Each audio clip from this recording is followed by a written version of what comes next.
What used to be a pump and an intermatic timer has become a backflow and smart controller. I'm out in Fort Lauderdale, Florida, where they install pools in the front yard. I'm telling you this because it caused a problem with the irrigation system in this particular house, because somewhere out here, there used to be a wellhead. After the construction of this pool, the wellhead disappeared. The customer is no longer interested in watering this area with well water. We're going to be removing this pump here and that timer. We're going to install a smart controller, a backflow and master valve to go to this indexing valve.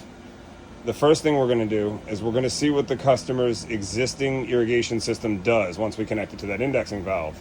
Once we figure that out, we're going to decide how we're going to handle the rest of the property. The customer may not want to water any of the rest of the property. This is all Florida natural plants that will grow with just the regular Florida weather here. Out front here, where he's got all that beautiful grass that he just installed, he's going to need sprinklers out there. If we get real lucky, which I doubt, we go to turn that on, somehow sprinklers pop up out there and it all gets watered, then we're good to go. If not, then we're going to be quoting to install a new irrigation zone from this point out to this green space here to water all of that sod. First order of business is locating the customer's main line to his house, which, as you can see, goes in right here. The customer has pictures of when they did this, so he did me the favor of painting an X on the ground of where he remembers the pipe coming through here. Let's see if the customer's mark was right. X marks the spot. He was right. We went ahead and excavated the line there. We excavated our trench. The customer asked us to do a shallow trench because there are a bunch of pipes traveling under here he doesn't want us to hit. He's going to hardscape from the edge of this pool all the way to the wall. It won't matter. Now that we got it into the gate, the next step is going to be removing that pump out of my way, cleaning up some of this foliage so that I can work back there, and getting room to put in the backflow that we're going to need to put in here. There's our connection, running the pipe right through here underneath the gate. This customer's pretty funny. He left me a note written on the ground. I don't know if you can read it. It says, "Place backflow behind gate." That is exactly what we did for the customer. We placed it behind the gate and plumbed it in. Now all that's left to do is install the controller and connect it to that master valve. We turned on the first zone. This is what we're looking at. The second zone does the same thing. The third zone is doing exactly the same thing.